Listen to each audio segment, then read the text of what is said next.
Buenos días, hermanos y hermanas. Un saludo desde mi casa. Siento mucho que no podamos estar juntos físicamente. Estamos juntos espiritualmente, pero no físicamente. Yo creo que todos los cristianos y los creyentes en estos días de confinamiento y de limitaciones y todo eso, tenemos que considerarnos como expatriados de nuestros lugares de culto. O sea, no podemos juntarnos, pero bueno, gracias a Dios somos uno en Cristo y evidentemente el Señor no tiene las limitaciones que tenemos nosotros. Esta mañana consideramos el tema de la resurrección de Cristo, pero en un enfoque situado en los momentos cruciales de la vida de Jesús, y consideramos la resurrección de Cristo como uno de esos momentos cruciales. Por tanto, el mensaje de esta mañana vamos a focalizarlo en la persona de Jesús, porque estamos hablando o considerando sus momentos cruciales. O sea, ¿qué implicó para él esta experiencia de la resurrección? Otra cosa es lo que la resurrección nos aporta para nosotros como creyentes, pero el enfoque esta mañana es más bien pensar un poco acerca de algunos aspectos que implicaron eh, estos momentos cruciales, estos momentos especiales que él tuvo que pasar. Y uno de ellos, la experiencia culminante en su tiempo humano, es la propia resurrección. Y quiero antes que nada leer el texto de la carta a los Corintios, capítulo 15, el texto que escribe Pablo a los Corintios, capítulo 15, y vamos a leer los versículos 20 hasta el 28. Mas ahora Cristo ha resucitado de los muertos, primicias de los que durmieron es hecho, porque por cuanto la muerte entró por un hombre, también por un hombre la resurrección de los muertos, porque así como en Adán todos mueren, también en Cristo todos serán vivificados, pero cada uno en su debido orden, Cristo las primicias, luego los que son de Cristo en su venida, luego el fin, cuando entregue el reino al Dios y Padre, cuando haya suprimido todo dominio, toda autoridad y potencia. Porque preciso es que Él reine hasta que haya puesto a todos sus enemigos debajo de sus pies. Y el postrer enemigo que será destruido es la muerte, porque todas las cosas las sujetó debajo de sus pies, y cuando dice que todas las cosas han sido sujetadas a Él, claramente exceptúa aquel que sujetó a Él todas las cosas. Pero luego que todas las cosas le estén sujetas, entonces también el Hijo mismo se sujetará al que lo sujetó a Él todas las cosas, para que Dios sea todo en todos. Bien, esta es la lectura de fondo y a partir de aquí vamos a considerar dos premisas anteriores a, a la observación de los dos principios que yo considero que son vitales en esa experiencia crucial de la resurrección de Jesús. En primer lugar, la pregunta que nos deberíamos hacer es, ¿qué hubiera pasado si Jesús no hubiese resucitado? O sea, ¿cuáles serían las consecuencias? ¿Qué hubiera pasado si él hubiera muerto y realmente no hubiera resucitado? Evidentemente, hemos de entender que la resurrección, como dice Pablo en los versículos anteriores que hemos leído, y si Cristo no resucitó, vana es entonces nuestra predicación, vana es también vuestra fe. Más adelante en el versículo 17 dice, y si Cristo no resucitó, vuestra fe es vana, aún estáis en vuestros pecados. O sea, Pablo, al hablar de la resurrección de Jesús, dice que si la resurrección no fuese un hecho histórico, como algunos en aquel entonces ya decían, él dice concretamente, nuestra fe es vana. para nada ha servido el sacrificio de Cristo. Así que es importante entender que la resurrección y la crucifixión son dos caras de la misma moneda. ¿Qué significa eso? Significa que una moneda, para ser válida y tener un valor para pagar algo, tiene que tener dos caras, A y B. Evidentemente, la redención de los creyentes tiene dos caras, A y B. La A es la crucifixión y B es la resurrección. Son dos eventos que se pertenecen. Fijémonos, la crucifixión proveyó la posibilidad de la resurrección. No se puede resucitar si uno no muere primero, eso es evidente. Por tanto, la crucifixión proveyó la vía para la resurrección. Y en ese sentido podemos encontrar que los dos aspectos se complementan y que el pago que Dios ha hecho por nuestra redención es un pago que tiene esa virtud complementaria. El hecho de que Jesús nos justifica en la cruz porque Él fue hecho maldición por nuestra salvación y por otra parte Él fue resucitado por el Padre para que sea el primogénito de todos aquellos que nos identificamos con el sacrificio de Jesús y la resurrección. En segundo lugar, quisiera resaltar como premisa el hecho del sábado y el cambio histórico que se produce en la historia. Todos sabemos que el sábado correspondía al día de descanso de los 7 días de la creación. Y a partir de la resurrección de Jesús, ese día se cambia del sábado, del último día de la creación, se traslada al primer día de la creación, el primer día de la semana. Por tanto, eso es muy significativo también que lo entendamos, porque cuando Dios se dispone a crear el mundo, lo primero que nos dice Génesis 1 y 2 es que en el principio creó Dios los cielos y la tierra. Y los cielos y la tierra estaban, en primer lugar, vacíos, en segundo lugar, confusos, caóticos, y en tercer lugar, oscuros. Es muy interesante que la resurrección cambia ese protagonismo del sábado, que es el día de descanso, y lo traslada al día primero. Y históricamente es una realidad que nadie puede negar. Por tanto, nosotros los cristianos nos juntamos el domingo, el primer día de la semana, para celebrar nuestro encuentro con Dios. ¿Por qué?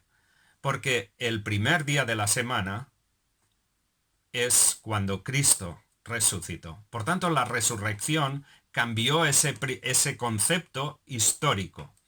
Y eso es muy significativo porque en el primer día de la semana es cuando Dios empieza la creación, una nueva creación. Donde había caos, Él pone orden. Donde había vacío, Él pone plenitud. Y donde había oscuridad, Él pone la luz. Por tanto, el hecho de que Cristo resucitase en el primer día de la semana es el que da sentido a que a partir de esa resurrección los valores de luz, los valores de orden y los valores también de plenitud están en Cristo Jesús. Bien, como he dicho, esto es a nivel de premisa para que tengamos en cuenta el valor de lo que es la resurrección. Por eso nosotros los cristianos nos juntamos los domingos, que son el primer día de la semana, sabiendo y reconociendo que Él ha traído orden a nuestras vidas, que Él ha traído plenitud donde hay vacío y que Él ha traído también la luz para entender la verdad de Dios y para que andemos en luz, en novedad de vida. Y eso es lo que produce el principio de la resurrección de Jesús. Ahora bien, ¿qué fue crucial para Jesús en la resurrección? Y ahí quiero citar dos principios que son muy importantes y que la palabra de Dios nos enseña acerca de ellos. En primer lugar, debemos de entender que el principio más crítico para Jesús en la resurrección fue su propia humillación. La humillación de Jesús no solamente fue para ir a la cruz, sino que fue también para la resurrección. ¿Y qué queremos decir con eso? Pablo nos recuerda en la epístola a los Filipenses ese texto y esas palabras que conocemos muy bien y que hemos oído muchas veces. Haya en vosotros el mismo sentir que hubo en Cristo Jesús, el cual, siendo igual a Dios, no lo tomó como cosa a que aferrarse, sino que se humilló a sí mismo al hacerse hombre, y estando en la condición de hombre, también sufrió la cruz, la muerte, etc. Así que la verdad es que cuando Cristo se humilló, en realidad lo que él hizo fue despojarse a sí mismo, o sea, él se despojó a sí mismo, pero no de la deidad de Cristo, no de la deidad de Dios, sino del uso de los atributos de su deidad. Y por tanto dejó en las manos del Padre toda la voluntad, toda la decisión de todo lo que él tenía que hacer en la tierra. Cuando él viene aquí a esta tierra en su primera venida, él viene no como Rey de Reyes y Señor de Señores, sino viene como siervo sufriente. Su objetivo es morir en la cruz, el justo por los injustos, el ser hecho maldición para que nosotros recibamos bendición, y que por tanto en ningún momento él va a cumplir su propia voluntad. Eso lo resalta Jesús muy bien en el Evangelio de Juan. En varias ocasiones él dice, el Padre mayor es que yo, o yo no hago mi propia voluntad, sino que hago solo aquello que veo en la presencia del Padre. Así que podemos entender que Jesús, aunque tenía el poder para poder simplemente hacer milagros o hacer su propia voluntad, en realidad en su condición de siervo, él tiene que someterse en todo al Padre. Y hay una cuestión muy importante para que entendamos esto. El primer Adán no cumplió la voluntad del Padre, no cumplió la voluntad de Dios. El postrer Adán tiene que ser el candidato para subir a la cruz. Y por tanto, ese candidato tiene que ser obediente a Dios en todo. Tiene que someterse a la voluntad de Dios, porque Él es perfecto. Pero el hecho de que Jesús sea perfecto, tiene que demostrarlo en la práctica, en la historia. Y en su historia, Él tuvo que vivir como siervo obediente en todo al Padre. Porque si Él fallase en eso, evidentemente para él no pasaría nada, porque simplemente volvería a su estatus de Dios. Pero entonces no sería una persona adecuada con los requisitos necesarios para subir a la cruz para hacer propiciación por los pecados de la humanidad. Así que en ese aspecto hemos de entender que tanto la cruz como la resurrección requería la humillación de Jesús, el hecho de someterse en todo al Padre. Por eso Jesús no pudo, como él mismo dijo, pero también los apóstoles y el mensaje apostólico después de Pentecostés, siempre fue que Dios resucitó a Jesús. Jesús no podía resucitarse a sí mismo. Él nunca dijo que él se resucitaría a sí mismo. Él habló de su resurrección, pero realmente siempre esa cuestión estaba en manos de Dios. Así que para él era una cuestión de depender total y absolutamente de Dios su Padre. Es por eso que hemos de entender que eso eran momentos cruciales. Aunque él tenía poder para hacer su propia voluntad, en realidad él renunció al uso de ese poder para que en todo él pudiera cumplir como siervo sufriente aquello que los siervos, aquello que el ser humano, aquello que el primer Adán nunca cumplió. Pero él venía a cumplir la voluntad del Padre en todo. Por eso en la cruz sus palabras: no se haga mi voluntad, sino la tuya. En la cruz o en Getsemaní. Realmente Jesús tuvo que humillarse hasta la muerte y muerte de cruz. Por lo cual, dice la palabra de Dios, Dios le exaltó hasta lo sumo. O sea, su gran humillación proveyó la posibilidad de la exaltación. Así que es importante entender que esa condición de siervo era importante que él la asumiese para que realmente pudiese cumplir con todos los requisitos de ser un representante de una nueva raza humana. Él es el nuevo Adán. Y como dice Pablo también en el capítulo 15 de la primera carta a los Corintios, que el primer Adán fue alma viviente, pero el postrer Adán es espíritu vivificante. En Adán todos mueren, todos morimos por herencia del pecado. En Cristo Jesús todos aquellos que nos identificamos somos hechos hijos de Dios. Y no solamente eso, sino que además Pablo nos recuerda en la carta a los Efesios que aquellos que realmente hemos creído en Cristo Jesús, y vamos a leerlo en un momento, ya hemos sido resucitados y estamos sentados en los lugares celestiales con Cristo. Así que es muy interesante que dice el apóstol Pablo en Efesios capítulo 2, a partir del versículo 4. Pero Dios, que es rico en misericordia por su gran amor con que nos amó, aun estando nosotros muertos en pecado, nos dio vida juntamente con Cristo, por gracia sois salvos, y juntamente con Él nos resucitó, y asimismo nos hizo sentar en los lugares celestiales en Cristo Jesús. Qué interesante.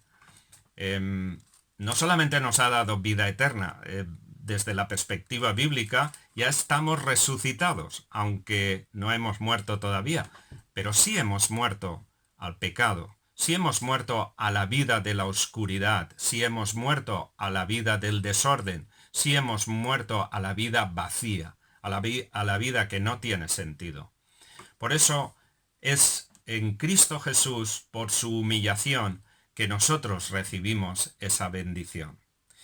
El segundo principio que quiero mencionar con respecto a la experiencia crucial en la vida de Jesús a través de la resurrección, es un evento futuro, por tanto escatológico. Y el apóstol Pablo en la primera carta, en el texto que hemos leído, a partir del versículo 24, dice: luego el fin, cuando entregue el reino de Dios, cuando entregue el reino al Dios y Padre, cuando haya suprimido todo dominio, toda autoridad y potencia, porque es preciso que Él reine hasta que haya puesto a todos sus enemigos debajo de sus pies, y el postrer enemigo que será destruido es la muerte. Por tanto, el hecho de que Él se sometiese a Dios, tanto en la crucifixión como en la resurrección, de alguna forma se proyectaba hacia el futuro, hacia la segunda venida, que no debemos de olvidar eso. La resurrección es la esperanza de que Cristo volverá, porque Él está vivo. No adoramos a un Dios muerto o simplemente crucificado. Es un Dios que se levantó de la tumba para demostrar el poder de Dios para dar vida. Y si se lo dio a Jesús, que es el primogénito, todos aquellos que estamos en Cristo somos también, en cierta manera, ya resucitados. Estamos en esta tierra y la muerte nos llegará en algún momento si el Señor no viene antes. Pero desde la perspectiva bíblica, nuestras vidas ya están resucitadas. Estamos en el proceso de ir hacia la presencia de Dios. Así que entender que la resurrección es la culminación de la salvación del ser humano, pero que a la vez tiene una proyección escatológica hacia el futuro, porque en esa resurrección vendrá Cristo con todos sus santos, con todos los redimidos. Y es importante entender esa vinculación que hay entre cruz, resurrección y segunda venida de Cristo. Y digo esto porque parece que en los últimos años y quizás décadas se ha perdido en las iglesias los mensajes acerca de la segunda venida de Cristo. Parece como que si Cristo no fuera a venir, como que solamente hablamos de la segunda venida de Cristo cuando tenemos problemas y decimos, bueno, que el Señor venga pronto, porque esto está muy mal. Pero no sé si realmente valoramos la esperanza que ya tenemos los creyentes, porque ya estamos resucitados y ya estamos sentados en los lugares celestiales. Es necesario que recordemos y vivamos cada día a la luz y a la expectativa de que el Señor está cerca. Y yo personalmente considero que el Señor está más cerca. No sé cuándo Él realmente vendrá a recoger a su iglesia, pero sí estoy seguro, estoy segurísimo de que hoy estamos mucho más cerca de su segunda venida que hace 2000 años. Pero es curioso porque hay una serie de eventos, una serie de detalles que a mí me hacen pensar que esa venida quizás no está tan lejos como nosotros quizás pensemos. El primer aspecto, el primer detalle, tiene que ver con que hoy en día vivimos en un mundo globalizado, cosa que es única en la historia. Nunca antes el mundo había estado tan interconectado como hoy. Una noticia que ocurre aquí inmediatamente está en la otra parte del mundo en cuestión de fracciones de segundo. Por tanto, el que haya un mundo globalizado empieza a encajar perfectamente con las profecías que hablan de la segunda venida de Cristo. En segundo lugar, el hecho de que Israel como nación esté en su sitio. Para mí es una evidencia, un detalle que tiene que ver con el cumplimiento de las profecías del Antiguo y del Nuevo Testamento. El hecho de que Israel había desaparecido en el año 70 después de Cristo y que milagrosamente apareció 2000 años después, en el año 1946, y que realmente en ese momento Israel volviese a aparecer a la vida, fue realmente algo que la gente no podía ni siquiera imaginar. Por 2000 años había desaparecido esa nación. Y la cuestión es que Israel tiene un protagonismo y tiene que tener una presencia precisamente en el final de los tiempos. Pero en tercer lugar hay un detalle muy interesante. Cuando ya el apóstol Pedro plantea la segunda venida de Cristo en su segunda carta, en la primera carta, perdón, él plantea la cuestión de que algunos estaban diciendo, ¿dónde está esa venida? Porque no aparece por ninguna parte. Muchos de ellos pensaban que vendría pronto, que vendría en cuestión de unos pocos años. Y el apóstol Pedro, argumentando esa tardanza, dice, para el Señor un día es como 1000 años y 1000 años como un día. Muy interesante esa expresión del apóstol Pedro, porque según esa cuenta, si un día son 1000 años y 1000 años como un día, en realidad, pues podríamos decir que estamos en estos momentos en el tercer milenio, o sea, a principios del tercer día, porque estamos ya en el año 2020. Eso significa que estamos ya a principios del tercer milenio.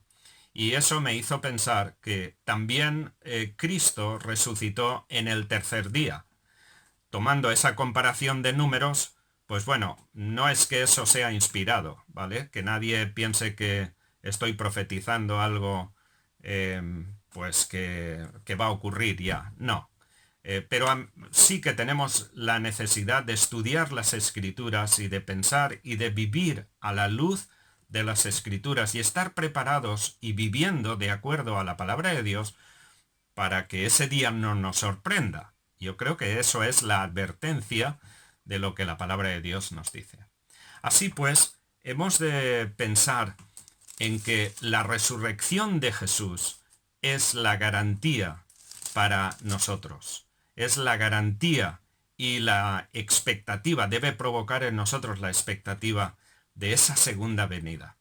Pero para Jesús, esa segunda venida era el colofón de su señorío, de sus derechos, porque él, a través de su humillación, obtuvo la redención del ser humano, de todos aquellos que creen en Cristo Jesús. Y a partir de ese momento se iniciará la regeneración de la humanidad, no solamente de la naturaleza, como Pablo dice que la naturaleza está sujeta a maldición por causa de nuestro pecado, sino que a la vez será una regeneración total y se establecerá el reino de Dios en este mundo y habrá paz cual nunca la humanidad lo ha conseguido. Habrá orden. El ser humano vivirá en un tiempo de plenitud y vivirá a la luz de la palabra de Dios. Así que es importante entender ese principio para que nosotros podamos vivir en un ambiente de plenitud, de compromiso y de ilusión para que esa segunda venida pueda producirse. Bien, queremos terminar esta reflexión y espero que esta mañana podamos recobrar ánimos también en medio de tantas noticias de muerte, de preocupación, de enfermedad con esto del coronavirus y que podamos tener una mirada hacia arriba, hacia el cielo, y que podamos poner nuestros ojos en Jesús, el autor y consumador de la fe, porque por el gozo puesto delante de él sufrió el oprobio y el rechazo, pero con el fin de ver que a través de su sacrificio y de su resurrección, realmente él iba a ser el nuevo Adán, el nuevo intermediario para reunir a Dios y los hombres. Por eso Jesús es el mediador entre Dios y los hombres. Pero pensemos que no adoramos a un Dios muerto, no adoramos a un Dios que ha quedado en la tumba, sino que adoramos a un Dios que ha sido levantado de la tumba con poder para ser las primicias y el primogénito entre todos los resucitados. Ya estamos resucitados, por tanto, y estamos sentados a la diestra del Padre con Cristo. Así que ese debe ser el gozo de esta reunión y debe de provocar en nosotros la ilusión de vivir esta semana de acuerdo a esa esperanza que tenemos. En los momentos difíciles o en los momentos de confusión, tengamos la clara convicción de fortalecer nuestro interior, nuestro hombre interior, con la esperanza que tenemos de ver a Jesús, puesto que Él ha pasado antes por nuestras dificultades. Así que, hermanos, espero que ahora luego podamos vernos en la reunión por Zoom. No es lo ideal, pero por lo menos nos veremos las caras. Que Dios os bendiga, que tengáis una buena semana y es un gozo y un placer el poder compartir la palabra con vosotros, aunque me gustaría estar ahí para daros un abrazo y en algún momento lo haremos. Que Dios os bendiga.